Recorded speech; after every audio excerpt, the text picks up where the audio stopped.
Hello दोस्तों, मेरा नाम है देवेंद्र सिंह। आज की इस वीडियो में modes of entry in international business में हम बात करेंगे। ये सारे मोड्स पार्ट टू है ये। इससे पहले पार्ट में भी हमने डिस्कस किए थे 5 मोड्स। वो वीडियो नहीं देखी तो वीडियो का लिंक डिस्क्रिप्शन में है। इस वीडियो में हम आगे की बात करेंगे। वीडियो के नोट्स आपको डिस्क्रिप्शन में जाना है, लिंक मिलेगा, वहां से आप नोट्स डाउनलोड कर सकते हो। ठीक है। तो सबसे पहला देखिए, पढ़ते हैं मैनेजमेंट कॉन्ट्रैक्ट्स। मैनेजमेंट कॉन्ट्रैक्ट ये पार्ट है हमारा एक और। क्या कहता है ये? बेसिकली मैनेजमेंट कॉन्ट्रैक्ट क्या है कि हम क्या करते हैं कि कभी कभार हमारे पास टेक्नोलॉजी की नॉलेज कम होती है, मैनेजरल एक्सपर्टीज कम होती है कि लोगों को मैनेजमेंट कैसे करनी है, कैसे लोग बुलाने हैं, किस तरीके से काम करना है, हमें हमें पता नहीं होता। तो हम क्या करते हैं, फॉरेन कंट्री से हेल्प लेते हैं, उनके साथ एग्रीमेंट करते हैं। उसी को मैनेजमेंट कॉन्ट्रैक्ट बोलते हैं। तो मैनेजमेंट कॉन्ट्रैक्ट एक एग्रीमेंट होता है किसी दो कंपनी के बीच में, जहां पर एक कंपनी वादा करती है कि हम आपको मैनेजरल और टेक्निकल असिस्टेंस देंगे, बदले में हम आपसे मॉनेटरी कंपनसेशन लेंगे। चाहे आप लमसम दे देना, एक साथ दे दो, या सेल का शेयर दे दो, या प्रॉफिट का शेयर दे दो। तो इसको मैनेजमेंट कॉन्ट्रैक्ट बोलते हैं। समझा की बात? जैसे delta airlines, air France, KLM, ये सारी डेवलपिंग कंट्री को मैनेजमेंट कॉन्ट्रैक्ट्स करवाती है। जैसे एक्सॉन कंपनी की बात करें तो वो मेजर ऑपरेटर है गल्फ रीजन में, कि वहां जहां पर ऑयल एक्सप्लोरेशन होता है, जहां पर ऑयल निकाला जाता है, वहां पर वो मैनेजरल एक्सपर्टीज देती है। क्लियर? आगे बढ़े तो जॉइंट वेंचर। ये बहुत बहुत ही पॉपुलर तरीका है इंटरनेशनल बिजनेस में एंट्री लेने का। ये बेसिकली एक कॉन्ट्रैक्ट होता है दो वेंचर पार्टनर के बीच में, जहां पर हम क्या करते हैं, एक प्रोजेक्ट में सेटअप करने के लिए कॉन्ट्रैक्ट लेते हैं। फॉर एग्जांपल, ए कंपनी ने बी कंपनी से कॉन्ट्रैक्ट किया आपस में कि हम आपस में एक मिल के एक जगह पे बिजनेस करेंगे, या तो अपनी ही कंट्री में करेंगे, होम कंट्री में, या होस्ट कंट्री में। मतलब ए कंपनी अगर बुला रही है कि मेरे कंट्री में आके बिजनेस करो, तो होम कंट्री ए कंट्री मानी जाती है, बी कंपनी मानी जाएगी होस्ट कंट्री, और कहेगी भाई तीसरी कंट्री में कोई और दूसरी कंट्री में करो, तो थर्ड कंट्री में कर सकते हैं। इसमें क्या होता है कि दोनों पार्टीज आपस में रिस्क शेयर करती है, प्रॉफिट शेयर करती है, सब कुछ। इसे जॉइंट वेंचर बोलते हैं कि मिल के बिजनेस करेंगे। तो Tata group of hotel example देखते हैं। Tata group of hotel joint venture है उसका रशिया के साथ, कि 5 स्टार होटल बनाने का उन्होंने जॉइंट वेंचर कर रखा है। अब रशिया, इसका मतलब रशिया उस 5 स्टार होटल, अगर कोई बिजनेस जितना भी होगा उसका, उसमें से हिस्सा रशिया का भी होगा, है ना। रिस्क भी दोनों शेयर करेंगे। जैसे महिंद्रा एंड महिंद्रा ने जॉइंट वेंचर करा था अभी रिनोल्ट के साथ, कार मैन्युफैक्चर करने का, कि कार मैन्युफैक्चर करेंगे तो मिलके करेंगे। तो फिर मिलके करेंगे तो फिर प्रॉफिट होगा तो मिलके शेयर होगा, लॉस होगा तो मिलके शेयर होगा, हाँ या ना। तो ऐसे कई सारे जॉइंट वेंचर होते रहते हैं। कुछ लोग, कुछ फेल भी हो जाए, कुछ बहुत सारे फेल भी हो चुके हैं। अभी मैं आपको बिल्कुल पॉपुलर जॉइंट वेंचर का एग्जांपल बताता हूँ, जैसे विस्तारा और एयर एशिया का। सबसे पहला एग्जांपल जॉइंट वेंचर का इंडिया में क्या है कि टाटा सन्स और सिंगापुर एयरलाइंस की कंपनी दोनों ने एक जॉइंट वेंचर करा, और विस्तारा फॉर्म हुई थी। विस्तारा एयरलाइन कैसे बनी थी कि टाटा सन्स और सिंगापुर एयरलाइन ने, टाटा सन्स की कंपनी थी एयर इंडिया, आपको पता है ना। तो इन्होंने बेसिकली जॉइंट वेंचर करके विस्तारा बनाई। इसी तरीके से एयर एशिया कैसे बनी? एयर एशिया बनी जॉइंट वेंचर करके। मलेशिया एयरलाइंस ने टाटा सन्स के साथ जॉइंट वेंचर करा, तो एयर एशिया बन गई। ठीक है। तो मलेशिया ने एयर टाटा सन्स के साथ कोलैबोरेशन करा, और उन्होंने क्या करा, टाटा सन्स ने 49% स्टेक एयरलाइन में ले लिया, एयर एशिया में 49% स्टेक स्टेक ले लिया। तो ऐसे होता है जब जब ज्वाइंट वेंचर करते हो, तो जो भी ज्वाइंट वेंचर करेगा, एक नई कंपनी, एक नया कंपनी फॉर्म होगी, उसमें से दोनों कंपनी आपस में स्टेक ले लेगी। जैसे कि वो कहेगी भाई इस कंपनी के 49% हिस्सा मेरा, 51% तेरा, इस तरीके से। और आज Air Asia fourth largest low cost carrier company बन चुकी है। ऐसे ही इंश्योरेंस कंपनी में भी ज्वाइंट वेंचर हो रखा है बहुत बढ़िया, जैसे भारतीय एंटरप्राइज ज्वाइंट वेंचर करा भारतीय एंटरप्राइज ने French insurance major company AXA के साथ। ठीक है। और आज की डेट पे भारतीय AXA general insurance company India की सबसे लीडिंग इंश्योरेंस कंपनी बन चुकी है 2008 से, है ना। तो ये चीज होती है। ऐसे करते हुए आप बाहर की कंपनी के साथ जॉइंट वेंचर कर सकते हो। अगला एग्जांपल देखिए, कोलैबोरेशन। कोलैबोरेशन बेसिकली इसको टाई अप बोलते हैं एक तरह का। ये मैनेजमेंट कॉन्ट्रैक्ट जैसे ही है, बट यहाँ पर टाई अप होता है किसी एक चीज का। तो जॉइंट वेंचर में क्या होता है कि वो पूरे टोटल प्रोजेक्ट का होता है, कि फाइनेंशियल जो भी फायदा होगा आपस में बटेगा। पार्टनरशिप की कमिटमेंट होती है। कोलैबोरेशन क्या होता है कि किसी एक फंक्शन का पार्ट का मैं टाई अप करता हूं तुम्हारे साथ। जैसे टेक्नोलॉजिकल कोलैबोरेशन होता है, मतलब कि आपने बजाज ऑटो ने कहा कि मुझे ना टेक्नोलॉजी चाहिए, मेरे पास टेक्नोलॉजी नहीं है, मुझे पता नहीं है कि मतलब मैं अपने ऑटोमोबाइल में नई नई टेक्नोलॉजी कैसे लाऊं। तो क्वेस की कंपनी जापान के साथ उन्होंने टेक्नोलॉजिकल कोलैबोरेशन करा, और वो टेक्नोलॉजी प्रोवाइड करेगी टू व्हीलर के लिए। That is called collaboration. वो सिर्फ मैनेजमेंट कॉन्ट्रैक्ट क्या था, वो सिर्फ मैनेजमेंट की सर्विस के लिए था, टेक्नोलॉजी के लिए था, बट ये किसी के लिए भी हो सकता है कोलैबोरेशन। अभी आगे समझेंगे। जैसे जैसे और एग्जांपल देखें तो टेक्नोलॉजी का जैसे Ind Suzuki, Kinetic Honda, Hero Honda. और अगर देखें वर्ल्ड फेमस एग्जांपल क्या है, केलॉग बिजनेस स्कूल ने कोलैबोरेट करा था इंडियन स्कूल ऑफ बिजनेस के साथ हैदराबाद में, जो है कि हम आपको टीचिंग मेथोडोलॉजी देंगे कि पढ़ाया कैसे जाता है, हम आपको सिखाएंगे। फाइनेंशियल कोलैबोरेशन भी हो सकता है, एचआर कोलैबोरेशन भी हो सकता है, सिस्टम वाला भी हो सकता है, स्ट्रेटेजिक भी हो सकता है। तो कोलैबोरेशन किसी भी चीज का हो सकता है। ये बेसिकली इसमें यही है कि हम आपको एक सर्विस प्रोवाइड करेंगे, हम आपको जो आता है हमें, हम आपके साथ वो देंगे। तो ये होता है कोलैबोरेट करना, ठीक है। लेकिन मैनेजमेंट कॉन्ट्रैक्ट में सिर्फ मैनेजमेंट और टेक्नोलॉजी लेवल वाले ही चीजें प्रोवाइड होती है।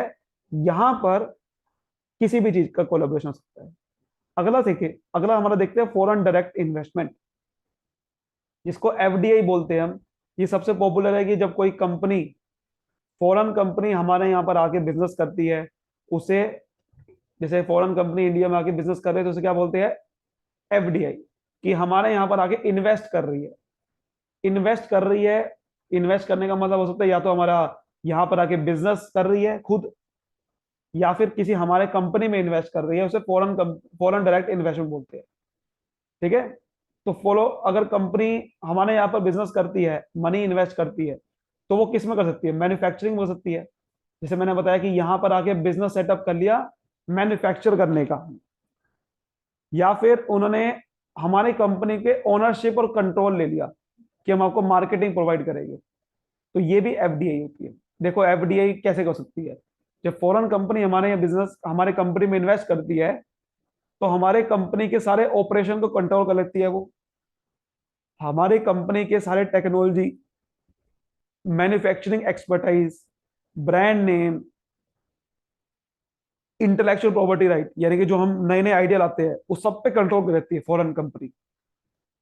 और एक पर्सन अपॉइंट कर देती है उस कंट्री ऑफ ऑपरेशन, कि भाई यहाँ का बिजनेस आप संभालोगे। फॉर एग्जांपल, एक कंपनी ने एफडीआई कर रखी है 3 कंट्री, सी डी ई। हर कंपनी, हर कंट्री में एक पर्सन अपॉइंट कर देगी कि भाई देखो हमारे जो इन्वेस्टमेंट सी कंट्री में हो रखे हैं ना, आप संभालोगे, यहाँ पर आप संभालोगे। यहाँ पर जैसे गूगल, गूगल ने क्या कर रखा है, गूगल ने इंडिया का सीईओ बना रखा है ना, सुंदर पिचाई को। इस तरीके से होता है। अब कई सारी कंपनी क्या करती है, जैसे माइक्रोसॉफ्ट है। माइक्रोसॉफ्ट क्या कर रही है, माइक्रोसॉफ्ट ने इंडिया का सीईओ अलग बना रखा है, क्योंकि माइक्रोसॉफ्ट ने इंडिया का सीईओ अलग बना रखा है, बाहर का कोई और है। तो हर कंट्री के अलग अलग सीईओ कई बना देती है, इस तरीके से हो सकता है, ठीक है। तो ये चीज समझ में आ रही है। तो ये चीज होती है। उसके बाद अगर हम बात करें, अगला हमारा बहुत इंपॉर्टेंट, मर्जर एंड एक्विजिशन। ऐसे जो पीछे बता रहा था वो सीईओ के बारे में थोड़ा गलत बताया था मैंने, सीईओ नहीं। क्या होता है, कई जैसे गूगल ने, गूगल का सीईओ तो एक ही है, सुंदर पिचाई। लेकिन गूगल ने अपना जो एक परमानेंट पर्सन है, ये टीम है, वो अलग अलग है। कि इंडिया के लिए एक अलग टीम बिठा रखी है कि इंडिया के ऑपरेशन आप संभालोगे। सुंदर पिचाई तो पूरे वर्ल्ड का सीईओ बने ना, लेकिन एक इंडिया का टीम आप संभालोगे, उसकी टीम अलग संभालोगे। तो इस तरीके से हम, माइक्रोसॉफ्ट ने भी यही कर रखा है कि अलग अलग टीम कंट्री की इधर के, इस कंट्री को आप देखोगे, ठीक है। तो ये चीज होती है। ये मैंने थोड़ा गलत बताया कि सीईओ तो एक ही है, सुंदर पिचाई सीईओ है, माइक्रोसॉफ्ट का सीईओ एक ही है, तो वो मैंने थोड़ा सा गलत आया था। अगला बात करें merger and acquisition. Merger and acquisition का बेसिकली क्या है, कि मर्जर एंड एक्विजिशन होता है कि जब किसी कंट्री, एक कंपनी दूसरी कंपनी के साथ मर्ज हो जाती है, मिल जाती है, और एक नई कंपनी फॉर्म कर लेती है, दोनों कंपनी को बंद कर देती है और नई कंपनी फॉर्म कर लेती है, उसको बोलते हैं मर्जर एंड एक्विजिशन। कि अगर कोई कंपनी लॉसेस में जा रही है या उनको समझ नहीं आ रहा, बिजनेस लॉस में जा रहा है, या मार्केट, हम दोनों आपस में कंपटीशन खत्म करने के लिए आपस में मर्ज हो जाते हैं और कंपनी बंद कर देते हैं और नई कंपनी फॉर्म कर देते हैं। ठीक है, तो ये मोड बहुत ही कॉम्पिटेटिव एज देता है आपको। जैसे सबसे बड़ा एग्जांपल क्या है, हीरो होंडा। अब हीरो भी ऑटोमोबाइल सेक्टर में था, होंडा भी। उन्होंने कहा देखो ऐसा करते हैं, आपस में मर्ज हो जाते हैं, हीरो होंडा कंपनी बना देते हैं, क्या दिक्कत है। हीरो और होंडा दोनों एक कंपनी बना देते हैं, आपस में क्या लड़ना, एक ही बार मिल जाते हैं ना, उसको बोलते हैं। ठीक है, जैसे प्रोक्टर एंड गैम्बल, उन्होंने मैक्सिको में एंटर करा और प्रोक्टर और गैम्बल आपस में मिल गए, 5 साल उन्होंने लीडर बन गए मैक्सिको के। टाटा बियरिंग, उन्होंने मेटल बॉक्स को एक्वायर कर लिया। एक्विजिशन क्या होता है कि एक कंपनी जो दूसरे कंपनी को एक्वायर कर लेती है, यानी कि आपस एक खरीद लेती है, कि आपने आपने क्या करा, बी कंपनी को खरीद लिया और बी कंपनी बंद होगी, उसको एक्वायर एक्वायर कर लिया, कि अगर वो कंपनी लॉस में जा रही है, उसका बिजनेस चल नहीं पा रहा, तो एक्वायर कर लिया, इसको एक्विजिशन बोलते हैं। लेकिन मर्जर क्या होता है कि दोनों कंपनी ने मर्ज होके और अपना अपना उन्होंने बिजनेस बंद करके एक नई कंपनी फॉर्म कर ली, उसको मर्जर बोलते हैं।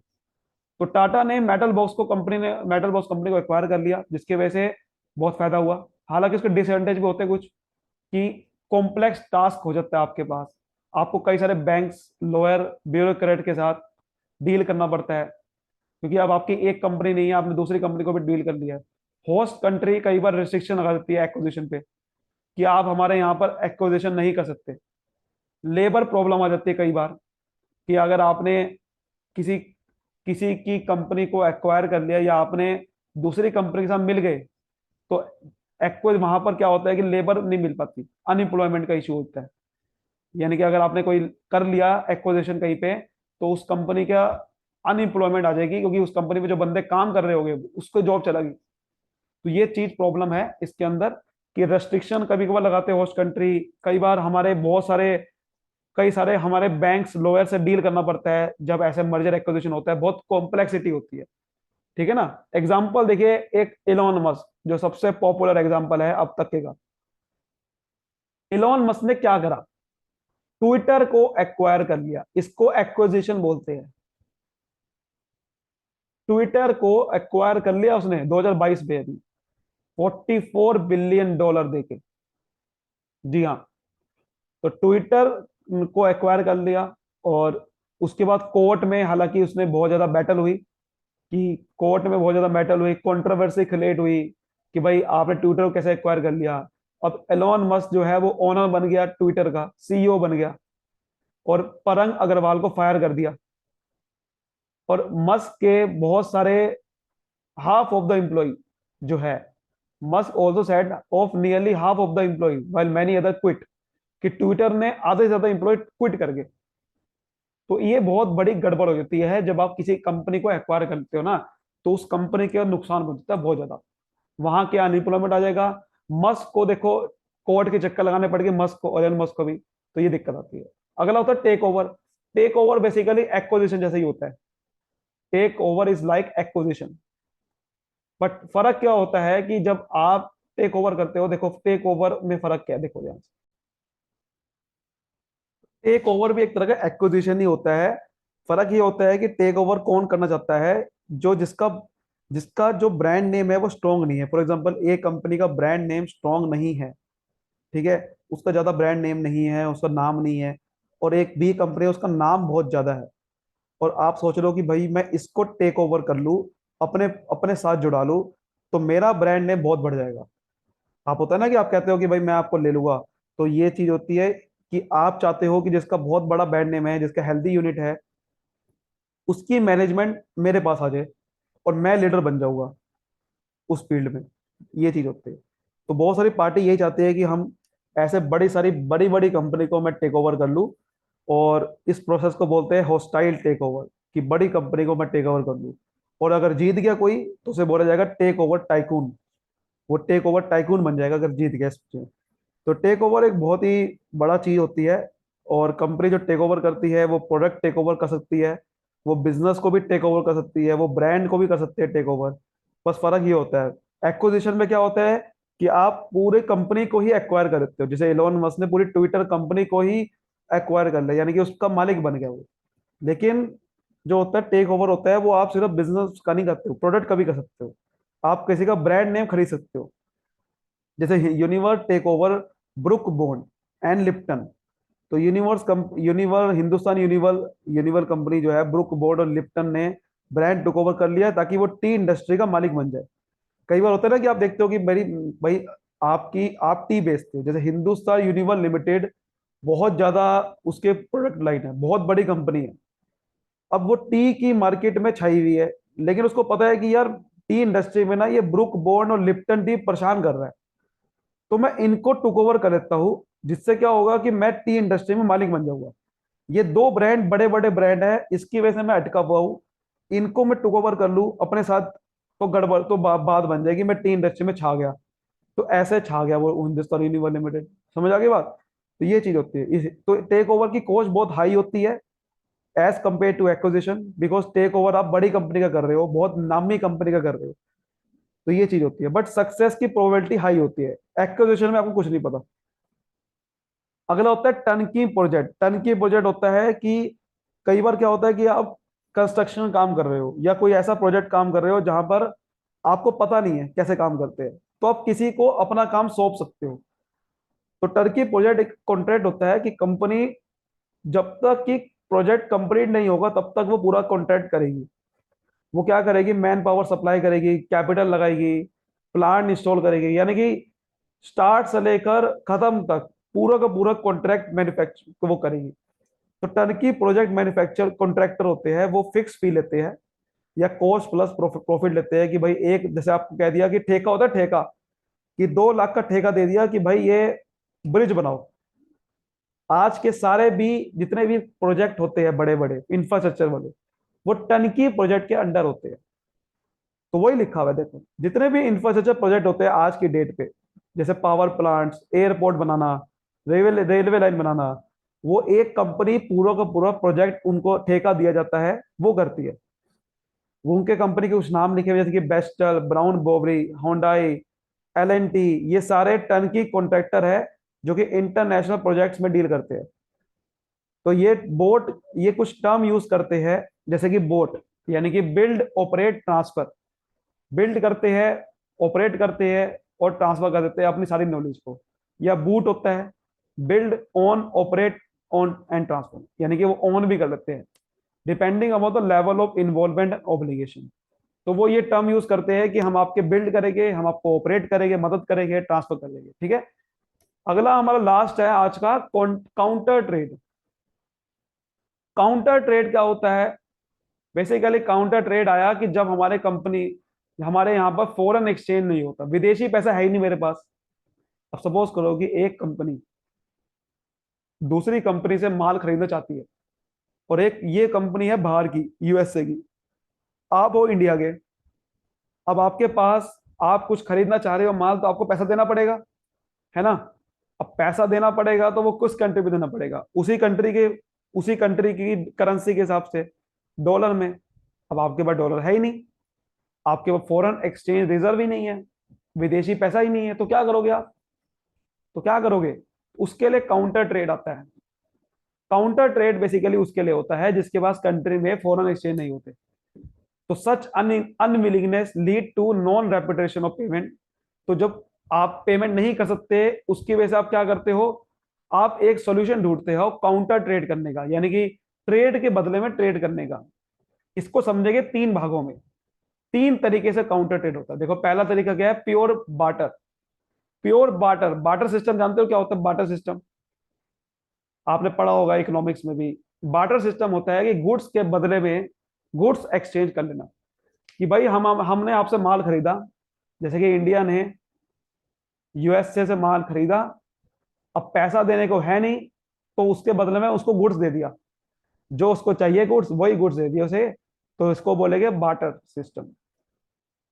तो कंपनी जिसके पास सरप्लस प्रोडक्ट्स होते हैं, वो दूसरी कंट्री में क्या करते हैं, जिसके पास वो शॉर्टेज है उसको बेच देती है। अगर पैसे नहीं है उसके बाद, सपोज करो यूएस से कह रहा है कि भाई मेरे पास ना वीट की कमी है, तो ऐसा कर, मैं आपको वीट, मुझे वीट दे दे। इंडिया कह रहा है कि मेरे पास ना पेट्रोल की कमी है, तो ऐसा कर मुझे पेट्रोल दे दे, बात खत्म। तो इस तरीके से बार्टर होता है। अगला होता है buy back. Buy back basically एक ऐसी अरेंजमेंट होती है जिसमें होम कंट्री जो है अपना प्रोजेक्ट जब होस्ट कंट्री में लगाना चाह रही होती है, और उसके बाद फॉरेन एक्सचेंज होता है, ठीक है, तो वो क्या करती है, वही यह प्रोजेक्ट लगाती है वहां पर, to fully pay for the project to the supply. Project amount pay करने के लिए ये बायबैक होता है। अब देखो ध्यान से समझना बायबैक क्या होता है। तो buyback is arrangement in which home country representative sets a project in the host country which does have sufficient foreign exchange reserve to fully pay for the project to the supplier। कि आपका buyback ये होता है कि भाई हम कहते हैं कि आप, जैसे यूएसए में हम आपके कहा कि भाई हम क्या नाम है प्रोजेक्ट एक सेटल करेंगे, आपके वहां प्रोजेक्ट लगाएंगे, आपके वहां फॉरेन एक्सचेंज है ना, तो आप मुझे पैसा दे देना फॉरेन एक्सचेंज का, कि मेरे पास पैसा नहीं है, लेकिन हम आपकी कंट्री में प्रोजेक्ट लगाएंगे तो मुझे पैसा दे देना। तो जो प्रोजेक्ट का पैसा होता है वो आपको कैसे मिलता है, वो या तो आपको फॉरेन एक्सचेंज में मिल पाता है, और रिमेनिंग पैसा आपको काइंड में पे कर दिया जाता है, गुड्स की फॉर्म में, किसी भी फॉर्म में। तो होम कंट्री यानी कि जो कंट्री एक्चुअल में ट्रेड करना चाहती है, वो कंपैरेटिवली लो प्राइस परचेजेस करती है and product of the same project. जो प्रोजेक्ट लगाया है उसके लो प्राइस पे ही प्रोडक्ट परचेज करती है। एग्जाम्पल समझो, जैसे कि आपने यूएसए प्रोजेक्ट लगाया, 1 लाख रुपए आपको उम्मीद है वहां से मिल जाएंगे, तो 1 लाख रुपए मिलेंगे, तो इस 1 लाख रुपए को आपको कहीं पे करने हैं किसी कंट्री में। जैसे कि साउथ अफ्रीका से माल खरीदा था, तो साउथ अफ्रीका में उस पेमेंट वहां कर दोगे, और आप वही लिखा हुआ है कि जो होम कंट्री है वो लो प्राइस परचेस करेगी। यानी कि यहां से अगर प्रोजेक्ट से 1 लाख रुपए आएगा, तो उम्मीद करते हैं कि इंडिया ने साउथ अफ्रीका से जो माल खरीदा हुआ होगा वो 50,000 खरीदा होगा, यानी कि इस प्रोजेक्ट से कम पैसों का माल खरीदा होगा। तो वो चीज होती है बाय बैक करना, कि किसी और कंट्री से पैसा लेके दूसरी कंट्री को पे कर देना, दैट इज बाय बैक। ठीक है। So this can be marketed in the home country और it can be diverted to a third country. वो क्या लिखा, वही लिखा हुआ है कि वो जो पैसा आएगा वो या तो उसी कंट्री पे करेंगे या किसी थर्ड कंट्री में बायबैक कर देंगे प्रॉफिट मार्जिन को बड़ा करने के लिए।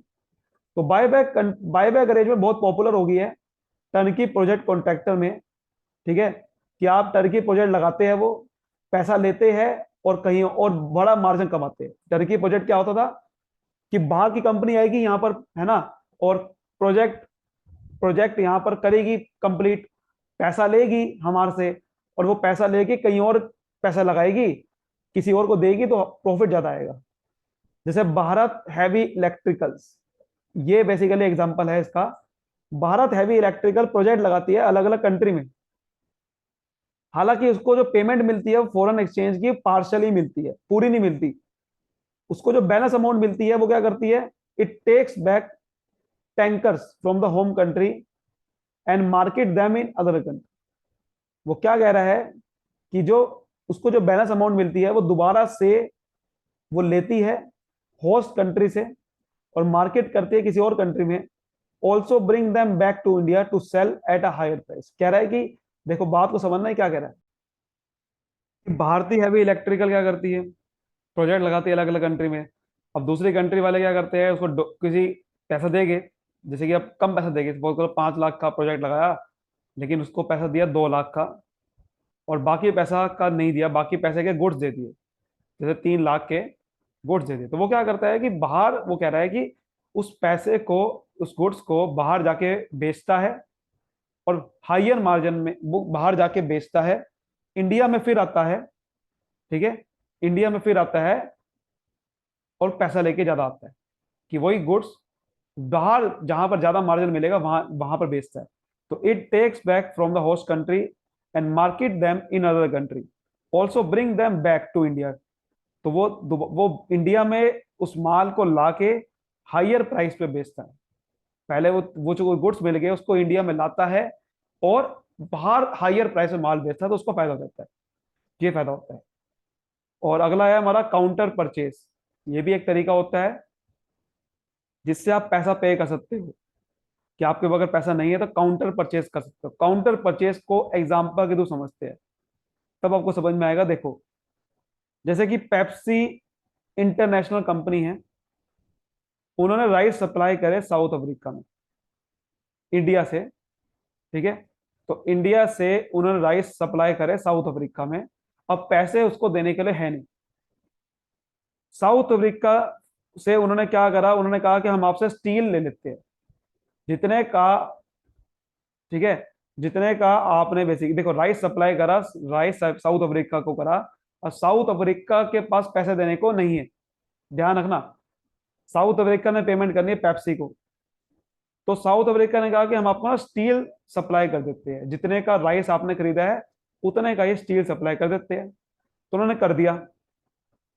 एंड स्टील जो सप्लाई करा, it procures steel equivalent to the amount of rights, collects and supply to Ghana. तो पेप्सी ने क्या करा, साउथ अफ्रीका से क्या लिया, स्टील ले लिया। ठीक है, स्टील ले लिया, उसको दिया क्या था, राइस। और पेप्सी ने वो स्टील कहां सप्लाई कर दिया, गाना में। गाना में सप्लाई कर दिया। गाना कंट्री है अफ्रीका की। फिर गाना गाना के पास पेमेंट देने को थी नहीं, तो गाना ने कहा कि हम आपको कॉफी दे देंगे and Coca Cola and cava they they, Coca Cola. तो गाना ने एक तरह कॉफी दे दी, इन्होंने स्टील दिया, और इन्होंने, गाना ने कॉफी दे दी पेप्सी को, equivalent to the steel import. और पेप्सी ने क्या करा, पेप्सी ने ये करा, पेप्सी ने उस कॉफी को कनाडा में सप्लाई कर दिया, कनाडा में। ठीक है, उसके पास, कनाडा के पास सफिशिएंट फॉरेन रिजर्व था, तो फॉरेन एक्सचेंज रिजर्व उसके पास था, तो उसने उसने कनाडा को सप्लाई करा। और ये फायदा ये हुआ कि पेप्सी कंपनी के पास अब क्या हो गया कि फॉरेन एक्सचेंज उसके पास आ गया। ये फायदा हुआ। एक तो सबसे बड़ा ये फायदा हुआ कि उन्होंने पहले स्टील लिया और स्टील को महंगा बेचा घाना में, और कॉफी उसके पास आ गई पेप्सी के पास, और महंगे में आ गई। मतलब एक सामान जो उसने 1 लाख का बेचा होगा ना, अब उसने गाना से कितने पैसे लेने होंगे, ज्यादा लेने होंगे, क्योंकि ज्यादा महंगा में बेचा होगा सामान। 2 लाख रुपए लेने होंगे, और 2 लाख की कॉफी को इन्होंने कनाडा में सप्लाई कर दिया, तो पेप्सी के पास फायदा क्या होगा, 2 लाख रुपए आएगी सीधा जेब में। जो कम पैसे आने थे वो ज्यादा पैसे आ जाएंगे। इसको ही काउंटर परचेज बोलते हैं, कि आपने परचेज एक जगह से परचेज करी, लेकिन उसके बाद कई सारी परचेज कर दी। ये फायदा हो गया। So by appointing one representative, company can carry out this function. Company क्या करती है, एक एक रिप्रेजेंटेटिव को अपॉइंट करके ये फंक्शन कैरी आउट करती है, खासकर फार ईस्ट में बहुत ज्यादा ये डील करती है। इससे वैसे कंपनी फायदा उठाती है। तो purchasing take place against supply until a country, purchase करते रहती है जब तक कि कोई ऐसी कंट्री नहीं मिल जाती उसके पास फॉरेन एक्सचेंज रिजर्व अच्छा खासा हो या ना हो। जब तक कि ऐसी कंट्री नहीं मिल जाती, उससे परचेज करती रहती है अलग अलग कंट्री से। और फिर क्या होता है, एक स्टेज ऐसी आती है कि उसको लार्ज अमाउंट ऑफ मनी मिलती है। ये फायदा होता है सबसे बड़ा। और ऊपर एग्जांपल आप पढ़ सकते हो, नोट्स आपको मिलेगी। क्लियर हो गया यहां तक? उम्मीद करता हूं आज की वीडियो को बिल्कुल अच्छे से आपको समझ में आया होगा। वीडियो को लाइक करिए, सब्सक्राइब कर दीजिए। Thank you so much. मिलते हैं अगले वीडियो में।